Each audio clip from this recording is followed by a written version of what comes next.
नमस्कार दोस्तों, आप सभी का स्वागत है YouTube के online platform study for GK में। और आज के इस वीडियो में जैसा कि आप सभी लोग देख पा रहे होंगे, एक महत्वपूर्ण टॉपिक की बात करेंगे एमपी जीके की सीरीज में। जैसा कि आप सभी लोग देख पा रहे होंगे, मध्य प्रदेश की झीलें, और मध्य प्रदेश की झीलों को आज मैप के माध्यम से पढ़ेंगे। एक छोटा सा वीडियो रहेगा क्विक रिवीजन टाइप का, और सारी चीजें क्लियर हो जाएंगी, तो इस वीडियो के अंत तक जरूर बने रहिएगा। देखिए, सबसे पहले अगर बात की जाए कि फेमस झीलें हैं, ये जो प्रमुख झीलें हैं और ये अक्सर पूछे जाते हैं एग्जाम में। तो सबसे पहले अगर बात करें तो देखिएगा, ये है आपका उत्तर का मैदान अगर बोल सकते हैं। उत्तरी जिला जो है आपका शिवपुरी है ना, जो उत्तरी भिंड मुरैना श्योपुर के नीचे आपका शिवपुरी है ना। तो याद रखिएगा, शिवपुरी में है आपकी 3 झीलें। एक तो है आपकी ये सांक सागर झील, और दूसरी माधव सागर झील, और तीसरी है आपकी जाधव सागर झील। तो 3 झीलें आपको विशेष रूप से याद रखना है। ये जो 3 झीलें हैं आपकी शिवपुरी में है, तो सांक सागर, माधव सागर, जाधव सागर। क्लियर है। इसके अलावा बात कर लेते हैं लाखा बंजारा झील। तो लाखा बंजारा जो झील है दोस्तों, इसे सागर झील के नाम से भी जानते हैं, क्योंकि सागर का नाम ही सागर तालाब के कारण ही पड़ा है ना। तो विशेष रूप से ये भी फैक्ट याद रखना। तो लाखा बंजारा झील है आपकी सागर में, है ना। इसके अलावा बात कर लेते हैं, एक है आपकी ये राजगढ़, जिसे मालवा ये कश्मीर के नाम से जानते हैं दोस्तों। राजगढ़ को मालवा ये कश्मीर के नाम से जाना जाता है। और राजगढ़ में एक विशेष रूप से झील है जिसका नाम है चिड़ीखो झील। क्या नाम है? चिड़ीखो। तो याद जरूर ये रखना है, चिड़ीखो झील कहाँ पर है? आपकी राजगढ़ में। क्लियर है। चलिए बात कर लेते हैं नेक्स्ट देखिएगा। अब इसके अलावा हम बात करें तो एक आपकी भोपाल में, भोपाल महत्वपूर्ण है। भोपाल की अगर बात की जाए, ओवरऑल एमपी में सबसे बड़ी झील है, जिसे राजा भोज के नाम से जानती है, भोज ताल के नाम से जानते हैं। 2011 के पहले इसका नाम बड़ा तालाब हुआ करता था दोस्तों। तो इसका 2011 के बाद से इसका नाम परिवर्तित करके राजा भोज के सम्मान पर इसका नाम कर दिया गया राजा भोज ताल झील। तो विशेष रूप से इसलिए याद रखना है क्योंकि राजा भोज जो है, आप विशेष रूप से इसलिए याद रखेंगे क्योंकि मध्य प्रदेश का पहला वेटलैंड है, यानी पहला आर्द्रभूमि क्षेत्र।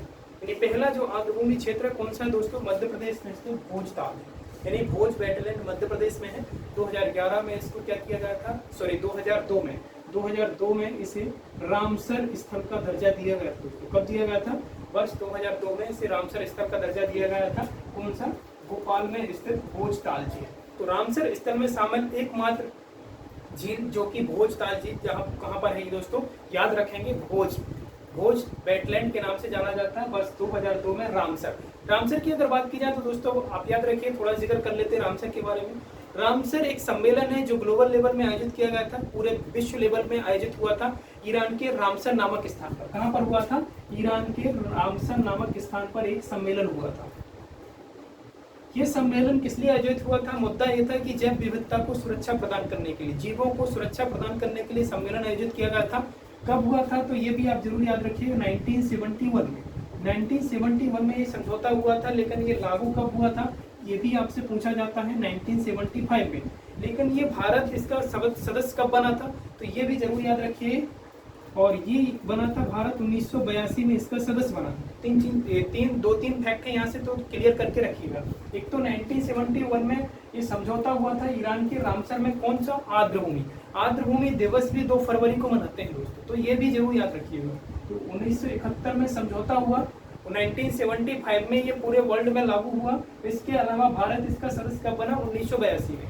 तो रामसर स्थल उस क्षेत्र को घोषित किया जाता है दोस्तों, एक ऐसा इलाका जहां पर बहुत सारी विविधता यानी जैव विविधता पनपती हो, एक दलदली इलाका या पंख भूमि जिसे बोल सकते हैं। साल भर वहां पर पानी की व्यवस्था और पीने के लिए पानी की व्यवस्था और बहुत सारे जीव एक साथ रहते हैं, तो इस स्थान को रामसर स्थल घोषित करते हैं। तो मध्य प्रदेश का पहला रामसर स्थल पूछा जाएगा तो आप लगाएंगे भोपाल, यानी भोज ताल को रामसर स्थल घोषित किया गया था वर्ष 2002।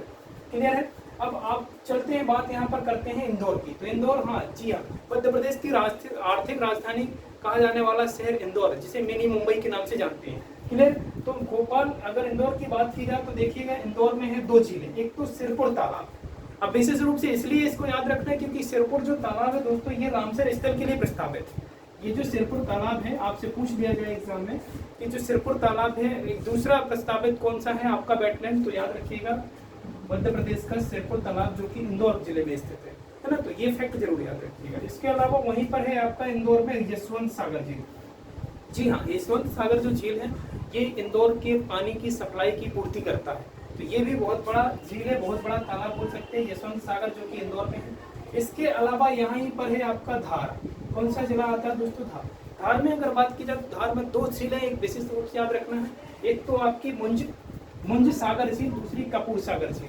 परमार वंश के शासक हुआ करते थे वाकपति मुंज, उन्होंने ये झीलों का निर्माण करवाया था, मुंज और कपूर सागर झील। तो विशेष रूप से ये फैक्ट याद रखना कि आपकी मुंज और कपूर सागर झील कहाँ पर दोस्तों? मध्य प्रदेश के धार जिले में स्थित है।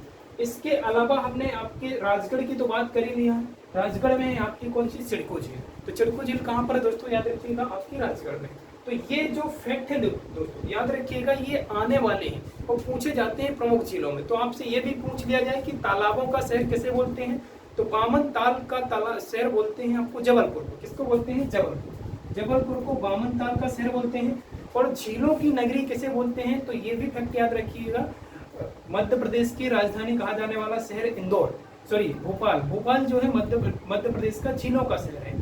और इसके अलावा अगर बात की जाए तो सबसे बड़ी झील एमपी की वहीं पर है। तो क्या नाम है उसका? भोजताल, जो वर्ष 2002 में किसमें शामिल हुई थी? रामसर स्थल में शामिल की गई। तो दोस्तों ये वीडियो कैसा लगा कमेंट में जरूर बताइए, और वीडियो हेल्पफुल लगता है तो चैनल को लाइक और सब्सक्राइब करना बिल्कुल ना भूलें, और वीडियो को ज़्यादा से ज़्यादा शेयर कीजिए। हम मिलते हैं किसी नए टॉपिक में, किसी नए वीडियो के साथ। तब तक के लिए विदा लेते हैं। जय हिंद, जय भारत।